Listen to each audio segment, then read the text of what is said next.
আসসালামু আলাইকুম ওয়া রাহমাতুল্লাহ। আমি Mohammad Rakib Ahmed, founder of learn with Rakib.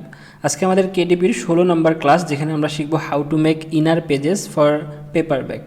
তো কিভাবে আমরা অ্যামাজনে কেডিপির বইগুলোর জন্য অথবা পেপারব্যাকের জন্য আমরা কিভাবে ভিতরের পেজগুলো অর্থাৎ ইন্টেরিয়র বানাবো, যারা বুঝে না তাদের জন্য একটু সহজ করে দেই, বা যারা নতুন আর কি কেডিপিতে তাদের জন্য সহজ করে দেই। সেটা হচ্ছে যে আমরা যখন একটা বই বানাই, তো আপনারা এর আগের ক্লাসে আমরা বইয়ের কভার কিভাবে বানাই এই জিনিসটা দেখছেন। তো এই ক্লাসে আমরা মূলত দেখব যে আমরা বইয়ের ভিতরের মধ্যে যেই পেজগুলো থাকে এই পেজগুলো কিভাবে স্টেপ বাই স্টেপ তৈরি করি, বা এই পেজগুলো বানানোর ফর্মুলাটা কি, বা আমরা কিভাবে এই পেজগুলো বানাইতে পারি। আর যারা পুরাতন তারা তো এই বিষয়টা আগে থেকে জানেন যে ইন্টেরিয়র বলতে কী বোঝায় বা ইনার পেজেস বলতে কী বোঝায়। বাট আশা করি যে নতুন পুরাতন সবার জন্যই ক্লাসটা অনেক বেশি ইফেক্টিভ হবে এবং সবার অনেক বেশি কাজে দিবে।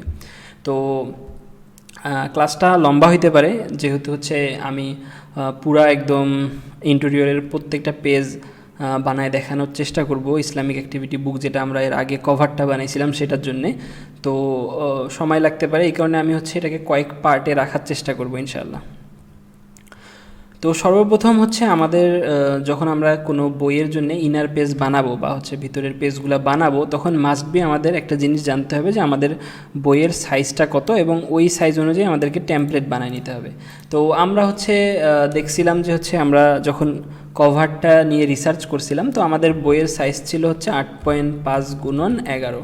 তো আমরা ঠিক সেম সাইজেরই ইনার পেজ বানাবো বা ইন্টেরিয়র বানাবো। তো এখানে ব্লিড নন ব্লিড এটা নিয়ে অনেক কথাবার্তা চলে, বাট আমি সবসময় নো ব্লিডে ডিজাইন করি। নো ব্লিডে আমি কিভাবে ডিজাইন করি ইন্টেরিয়র, আমি সিম্পলি অ্যাডোবি ইলাস্ট্রেটরে যাই, এখানে ক্রিয়েট নিউয়ে ক্লিক করি, এখান থেকে আমি 8.5x11 দেই, ইঞ্চিস সিলেক্ট করি। এইখানে আমার যতগুলো পেজ দরকার, আমরা যখন বইয়ের কভার রিসার্চ করছিলাম তখন আমরা দেখছিলাম যে আমাদের বইটা আমরা 75 পেজের মধ্যে রাখার চেষ্টা করব। তো সেম আমি এখানে আর্টবোর্ড লিখে দিই 75, 8.5x11 আমি পেজ নেই, 75 পেজ রাখি, ক্রিয়েট দিলাম। তো এখানে টোটাল আমার সবগুলো পেজ একদম স্টেপ বাই স্টেপ চলে আসবে। এরপরে আমি এখানে ক্লিক করি, আর্টবোর্ডে যাই, এটাতে ক্লিক করে এখানে 6 বা 8 রাখি, ওকে দেই। দেওয়ার পরে আমি একটাতে সিলেক্ট করি, করার পরে এখান থেকে আমি 7.4 এখানে দেই 9.8 দিয়ে ওকে দেই, দিয়ে এইরকম একটা বক্স বানায়া এই মাঝখানে রাখি, এবং এটার স্ট্রোক আমি 2 বা 3 রাখার চেষ্টা করি। আর এটার ভিতর থেকে আমি ফিলটা অফ করে দিলাম। দেওয়ার পরে আমি Ctrl+X দিয়ে এটাকে তুলে নেই, এবং Ctrl+Shift+Alt+V দিয়ে আমি সবগুলো পেজে এই বক্সটা বসাই দিই। এবং আমি যেটা করি সেটা এই বক্সের বাইরে আমি কোনো রকমের কোনো ডিজাইন রাখি না। আমার যত ধরনের ডিজাইন আছে সব এর মধ্যেই রাখার চেষ্টা করি। এতে করে কি হয়, আমাকে কোনো ব্লিড নন ব্লিড এই জিনিসগুলো নিয়ে এক ফোঁটাও মাথা ঘামাইতে হয় না। আমি সিম্পলি এইভাবে যাই আমার বইটা আপলোড করে দিই, শেষ, আমার কাজ হয়ে যায়।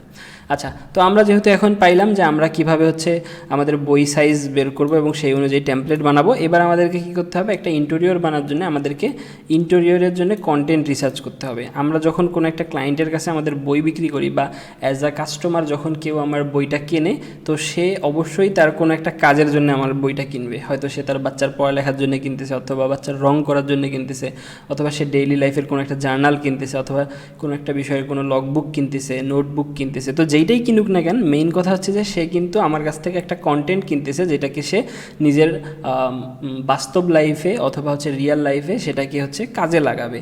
তো আমি যখন এমন একটা জিনিস করতেছি যেটা বিক্রি করে আমি কারো পকেট থেকে টাকা নিয়ে আসবো, এবং সেটা তার জীবনের কোনো একটা অংশে কাজে লাগে, তো অবশ্যই তার কাজে লাগে এরকম একটা জিনিস আমাকে বানাইতে হবে। তো তার কাজে লাগে কিভাবে বুঝবো, কোন জিনিসটা দিলে তার কাজে লাগবে, কোন বয়সের জন্য কোনটা অ্যাপ্রোপ্রিয়েট, এই জিনিসগুলো বোঝার জন্য আমাদেরকে প্রচুর পরিমাণে মার্কেট রিসার্চ করতে হবে। মার্কেট রিসার্চ কি, আমরা সিম্পলি অ্যামাজনে আসবো এবং এইখানে আমাদের যেই রিলেটেড বইগুলা, এই বইগুলা খুঁজবো।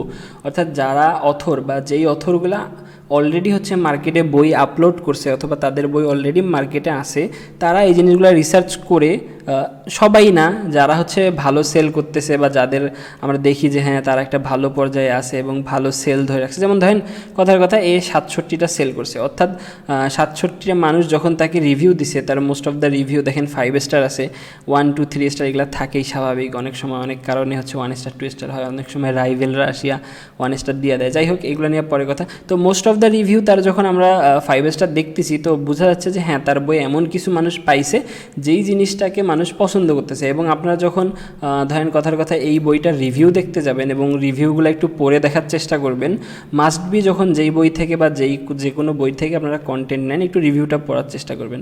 দেখেন এটা একটা ভেরিফাইড পারচেস এবং হচ্ছে সে বইয়ের সম্পর্কে একটা ইনফরমেশন দিছে যে তার কাছে বইটা কেমন লাগছে, এরকম আরও ভেরিফাইড পারচেসগুলো দেখবেন এবং হচ্ছে তারা বই সম্পর্কে কি কি বলতেছে না বলতেছে এই জিনিসগুলো একটু খেয়াল করবেন। তো যেহেতু মোস্ট অফ দ্য পিপল হচ্ছে বই সম্পর্কে ভালো একটা ফিডব্যাক দিচ্ছে, তো এতে করে আমরা বুঝতে পারি যে হ্যাঁ তার বইয়ের মধ্যে এমন কোনো জিনিস আছে যেটা ওই মানুষের নিডটাকে পূরণ করতেছে। আচ্ছা, তো যেহেতু আমরা বুঝলাম যে হ্যাঁ আমাদেরকে একটা কন্টেন্ট লাগবে আমাদের বই বানানোর জন্য, অথবা আমরা যাই করি না কেন আমাদের বইয়ের বানানোর জন্য আমাদের মাস্ট বি একটা কন্টেন্ট তো লাগবেই। মানে কন্টেন্ট ছাড়া আমি কীভাবে বই বানাবো, ভিতরে আমি কি দিব, আলু পটল তো আর দিয়ে আসতে পারবো না। তো অবশ্যই আমার বইয়ের জন্য আমার কন্টেন্ট লাগবে। এখন আমি কি করব, এই কন্টেন্টটা আমাকে প্রথমে রিসার্চ করতে হবে। আমি রিসার্চ করার জন্য সিম্পলি হচ্ছে অ্যামাজনে আসবো এবং অ্যামাজনে অলরেডি যে বইগুলো আছে এবং যারা ভালো সেল করতেছে এদের থেকে দেখে দেখে বাঁচিয়ে আমি কিছু কন্টেন্ট নিব যেটা আমার বইয়ের সাথে রিলেট করে। যেমন ধরেন সামনে রমজান অথবা হচ্ছে রমজান আসতে পারে বা যখনই রমজান আসুক না কেন, আমি ধরেন ইসলামিক একটা বই বিক্রি করব। যেহেতু ইসলামিক বই আমেরিকার মধ্যে ইসলামিক পিপল কম বা হচ্ছে এই রিলেটেড আমার অডিয়েন্স কম, তো আমাকে এমন জিনিস টার্গেট করতে হবে যেই সময় আমার বইটা সেল হওয়ার চান্স থাকে। যেমন ধরেন কথার কথা যে আমি যদি একটা ইসলামিক অ্যাক্টিভিটি বুক বানাই, এটা রমজানে সেল হওয়ার চিন্তাভাবনা, মানে রমজানে সেল হওয়ার চাহিদাটা বেশি থাকতে পারে, অথবা হচ্ছে ইসলামিক যে অকেশনগুলো আছে এইগুলোতে বেশি থাকতে পারে। তো এই জিনিসগুলো মাথায় রাখিয়ে কিন্তু আমাকে বইয়ের কন্টেন্ট রিসার্চ করতে হবে। তো কন্টেন্ট রিসার্চের জন্য আমি সর্বপ্রথম 2-3টা বই হচ্ছে যেগুলো ভালো আছে এবং আমার নিশের সাথে যায়, মানে আমি যেই নিশটা নিয়ে কাজে নামছি সেই নিশের সাথে যায় এবং আমার আমি যেই এজটাকে টার্গেট করে ধরেন আমি 5 থেকে 6 বছর অথবা 4 থেকে 8 বছরের বাচ্চাদের জন্য একটা বই সিলেক্ট করছি, তো এই বাচ্চাদের সাথে রিলেট হয় বা এই বাচ্চাদের উপযোগী এমন কোনো জিনিস নিয়ে আমাকে হচ্ছে বা এমন যেই বইগুলো আছে সেই বইগুলোকে আমাকে একটু দেখতে হবে এবং ওই বইগুলো থেকে খুঁজে খুঁজে আমাকে একটু কন্টেন্ট রিসার্চ করতে হবে। তো ইসলামিক অ্যাক্টিভিটি রিলেটেড যেই বইগুলো আছে আমি বইগুলো একটু ওপেন করতেছি এবং আমি ওই বইগুলো ওপেন করে আমি দেখব যে হচ্ছে ওই বইগুলোতে তারা কি কি নিছে এবং আমি সেই অনুযায়ী একটা নোট ডাউন করব। তো হচ্ছে আমি কি করব, এই অনুযায়ী একটা নোট ডাউন করব। আমি হচ্ছে ডক্স বের করি, গুগল ডক্স, এখান থেকে আমি একটা ব্ল্যাঙ্ক নিয়ে নিই। আচ্ছা, তো এইবার আমি কি করব, এইখানে হচ্ছে আমি নোট ডাউন করব যে আমার বইয়ের মধ্যে কোন কোন কন্টেন্টগুলা হচ্ছে আমি রাখতে চাই। আপাতত আমি শুরুতে কন্টেন্ট রিসার্চের শুরুতে আমি কি করব, জাস্ট প্রথমেই যেই জিনিসগুলো পাচ্ছি এরকম জিনিস কিছু আমি হচ্ছে নোট ডাউন করে নিব। তো ধরেন আমি হচ্ছে এই বইটাতে একটু ঢুকি যে এই বইটাতে কী কী সে কন্টেন্ট নিয়ে কাজ করছে। যারা নতুন তারা প্রথমেই সব কিছু বুঝে যাবেন না, মাস্ট বি একটু আপনাকে হচ্ছে একটু রিসার্চ করতে হবে, আস্তে আস্তে দেখে শুনে বুঝে এরপরে আপনি বুঝবেন। একদিনে বোঝা গেলে তো কাজই হইতো। তো দেখেন আমি প্রথমে আসলাম এবং এইখানে আমি পাইলাম যে হচ্ছে রানওয়ে। আচ্ছা, তো এইটা একটা মাজেস।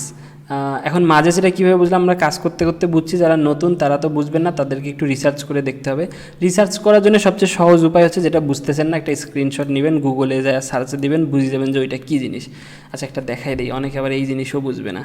এই যে হচ্ছে এটাকে কপি করলাম, গুগলে গেলাম, গুগল থেকে গুগলের ইমেজে গেলাম, গিয়ে এখান থেকে ইমেজে ক্লিক করলাম, এখানে পেস্ট করলাম, অটোমেটিক চলে আসবে যে এই জিনিসটা কি, এই রিলেটেড আরও বহুত জিনিস আসবে, ওখান থেকে আপনি একটু দেখে নিতে পারেন। এই যে মাজেস, এই যে মাজেস গেম, এই যে অনেক জায়গায় লেখাই দেখবেন এই যে মাজেস, এই যে মাজেস, সব জায়গায় যেহেতু মাজেস দেখতেছেন এবং এই রিলেটেড জিনিস দেখতেছেন, অটোমেটিক বুঝে যাবেন যে এই জিনিসটা কি।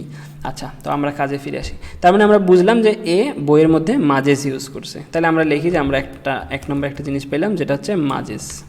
আচ্ছা, এরপরে আমরা কি পাইলাম, আমরা একটু দেখি, আমরা পেলাম ক্রসওয়ার্ড, ক্রসওয়ার্ড। আমরা এরপরে দেখি আর একটু কী আছে, আমরা একটু দেখি হচ্ছে ডট টু ডট আছে, আমরা জাস্ট হচ্ছে প্রথমে কিছু জিনিস বের করে নিয়ে আসবো যেই জিনিসগুলা কাজে লাগতে পারে, বা হচ্ছে আমি দেখতেছি যে বর্তমানে যে মার্কেটের সেলারগুলো আছে তারা এই জিনিসগুলো ব্যবহার করতেছে। এরপরে হচ্ছে ডট টু ডট আছে, এরপরে হচ্ছে কিছু কালারিং পেজ আছে, এরপরে হচ্ছে Islamic fill in the blanks বা হচ্ছে ইসলামিক কোয়েশ্চেন অ্যান্ড অ্যান্সার এই টাইপের জিনিস। ধরেন হচ্ছে কালারিং পেজেস প্লাস হচ্ছে কিছু হচ্ছে ট্রিভিয়া, এগুলাকে কুইজ যেগুলো এগুলোকে ট্রিভিয়া বলে, ট্রিভিয়া। আচ্ছা, এরপরে হচ্ছে কিছু ফাইন্ড দ্য ডিফারেন্স আছে, ফাইন্ড দ্য ডিফারেন্স। আচ্ছা, এরপরে হচ্ছে মাঝে আবার হচ্ছে কিছু হচ্ছে ম্যাচ দ্য শ্যাডো আমরা দিতে পারি, ডিফারেন্স। আচ্ছা, ম্যাচ দ্য শ্যাডো। আচ্ছা, এরপরে হচ্ছে কি আছে, আচ্ছা এরপরে ওয়ার্ড সার্চ আছে, ওয়ার্ড সার্চ আছে, এরপরে হচ্ছে আর কি আছে, এরপরে সে অ্যান্সারগুলো দিয়ে দিছে, যে অ্যান্সার এখানে রাখছে। তার মানে আমরা পাইলাম যে আমরা যদি কোনো বই বানাই আমরাও অ্যান্সার রাখতে পারি, নোট করে রাখি যে হচ্ছে অ্যান্সার রাখতে পারি, যে হচ্ছে অ্যান্সার জাস্ট লিখে রাখলাম, অ্যান্সার বুঝবো এখন যে হচ্ছে অ্যান্সার রাখার বিষয় পরামর্শ। আচ্ছা, এখানে সে কিছু আমাদের জন্য একদম সহজ করে দিছে কাজটা। এখানে লেখছে সে কী অ্যাক্টিভিটিস ভিতরে আছে বইয়ের সেই জিনিসগুলো সম্পর্কে সে বিস্তারিত লেখছে, যেমন কালারিং পেজ আছে, ক্রসওয়ার্ড আছে, ডট টু ডট আছে, ফিল ইন দ্য ব্ল্যাঙ্কস আছে, মাঝে আছে স্পট দ্য ডিফারেন্স, হোয়াটসঅ্যাপ আছে, আমরা এই জিনিসগুলো দেখে অলরেডি নিয়েই ফেলছি। আমরা এবার আরেকটা বই দেখি, এই বইয়ের মধ্যে সে কী ইউজ করছে, একটু ভিতর থেকে ঘুরে আসি। ঠিক আছে, হচ্ছে একটু আমরা দেখি, একবার ক্লিক করে একটু ওয়েট করলে হচ্ছে বইয়ের ভিতরের পেজগুলো, যে লুক ইনসাইডে এই বইটার মাঝখানে একটু ক্লিক করলে আপনারা বইয়ের ভিতরটা দেখতে পারবেন, যারা নতুন তাদের জন্য বললাম আর কি। আচ্ছা, তো এখানে হচ্ছে সে কিছু হচ্ছে দিছে, থ্যাঙ্কফুল ফর বা হচ্ছে এটা।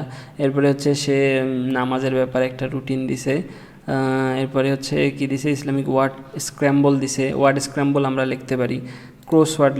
আচ্ছা, ওয়ার্ড স্ক্র্যাম্বল, ওয়ার্ড স্ক্র্যাম্বল। আচ্ছা, এরপরে হচ্ছে আমরা দেখি আর কি আছে, ওয়ার্ড সার্চ দিছে। আচ্ছা, এখানে বেশি জিনিস নাই। আচ্ছা, বেশি জিনিস না পাইলেও আপনারা এখানে এই যে অনেক সময় মানে এই যে অথররা কি করে, এই সাবটাইটেলের মধ্যে তাদের বই কী আছে সেটা লিখে দেয়, অথবা হচ্ছে এই যে এখানে এই দেখছেন এইটাই বলতেছিলাম। আচ্ছা, এখানে লিখে দিছে সে complete the picture design Arabic alphabet and number tracing, এই জিনিসটা আমরা নেই, অ্যালফাবেট অ্যান্ড নাম্বার ট্রেসিং এটা নিলাম। টিকটাক। আচ্ছা, ফাইন দ্য ডিফারেন্স, সুডুকু আছে, ইজি মিডিয়াম আছে, কালিং রেজ আছে। আচ্ছা, এইখান থেকে আমরা কিছু পাইলাম, এখানে অ্যাবাউট রমজান। আচ্ছা, এই যে একটা জিনিস আমরা পাইলাম, অ্যাবাউট রমজান। আচ্ছা, একটু পড়ে দেখি, অ্যাবাউট আল্লাহ সাল্লাম। আচ্ছা, এই জিনিসগুলো আমরা নেই, একটু রাখি, আমরা একটু দোয়া প্রেয়ার্স। আচ্ছা, এই জিনিসটা আমরা রাখি, দোয়া প্রেয়ার্স জিকির, আমরা এই তিনটা জিনিস এখানে নোট ডাউন করি। এরপরে আমরা কি পেলাম, অ্যাবাউট রমজান, এই জিনিসটা একটু লিখি, অ্যাবাউট রমজান। এরপর হচ্ছে দ্য 5 পিলার অফ ইসলাম, এই তো আলহামদুলিল্লাহ অনেক ভালো জিনিস পাচ্ছি। The 5 pillar of Islam, the 6, আচ্ছা ফেইথ, এটা নোট ডাউন করি। সালা, নামাজ, মুসলিম পেয়ার, কোরআন, নামাজ মুসলিম পেয়ার ব্যাপারে, যেমন আমরা অজু দিতে পারি, অজু করার স্টেপ যেমন এরা দিছে, নামাজের মুসলিম পেয়ার বা এই টাইপের কিছু হয়তো দিছে। অ্যাবাউট কোরআন মাজিদ, আচ্ছা আরবিক 19, আচ্ছা আল্লাহর 99টা নাম দিতে পারি আমরা, ঠিক আছে। আচ্ছা, এরপরে হচ্ছে আর কি এই জিনিসগুলো আমরা দিতে পারি। এরপরে আমরা দিতে পারি হচ্ছে যেমন কি দিতে পারি, হচ্ছে হোয়েন উই সে বিসমিল্লাহ, যেমন হচ্ছে যে কোনো কাজের শুরুতে আমরা বিসমিল্লাহ বলি, এই জিনিসটা দিয়ে বাচ্চাদেরকে অ্যাট্রাক্ট করতে পারি, যে বাচ্চারা নতুন শিখবে যে আমরা বিসমিল্লাহ কখন বলি, মানে বাচ্চারা শিখে এইরকম জিনিসগুলো আমরা যখন বইয়ে রাখবো, তো গার্জিয়ানগুলা যখন এটা অ্যাক্টিভিটি বই যদি হয়, তো গার্জিয়ান অবশ্যই সেই জিনিসটা দেখে তার বাচ্চাকে কিছু শেখানোর জন্যই নিচ্ছে, তো এইটাতে কিন্তু সে ভালো একটা মজা পাবে এবং উৎসাহ পাবে। আচ্ছা, এখন কথা হচ্ছে যে আমরা যে কোনো বইয়ের এরকম করে কন্টেন্ট রিসার্চ করব, রিসার্চ করার পরে আমরা কি করব, এখন আমাদের সিম্পলি একটা কাজ করতে হবে, আমরা আমাদের ডাউনলোড ফোল্ডারে যাব, আমরা আমাদের হচ্ছে ডাউনলোড ফোল্ডারে গিয়ে একটা ফোল্ডার বানাবো। তো আমরা একটা হচ্ছে এরকম ফোল্ডার বানিয়ে নিলাম। আমরা এই ফোল্ডারটা এখন কি করব, আমরা এই ফোল্ডারটায় আমরা ডিজাইন রিসার্চ করব। যেমন আমি এখানে লিখে রাখছি যে হচ্ছে আমরা কি পাইলাম, আমরা টেমপ্লেট বানাইছি, এটাকে আমরা লাল করে দেই। আচ্ছা, এরপরে আমরা ইনার পেজেস রিসার্চ করলাম। এখন আমরা কি করব, এখন আমরা হচ্ছে ডিজাইন আইডিয়া রিসার্চ করব। তো এই পার্টটাতে হচ্ছে আমি এই পর্যন্তই রাখতেছি। আমি নেক্সট পার্টটাতে দেখাচ্ছি যে কিভাবে আমি ডিজাইন আইডিয়া রিসার্চ করব এবং ওইখান থেকে আমরা হচ্ছে ডিজাইনের পার্টটাতে চলে যাব। তো আজকে এই ক্লাসটাতে এই পর্যন্তই থাকতেছে, দেখা হচ্ছে ইনশাআল্লাহ নেক্সট ক্লাসে। আসসালামু আলাইকুম ওয়া রাহমাতুল্লাহ।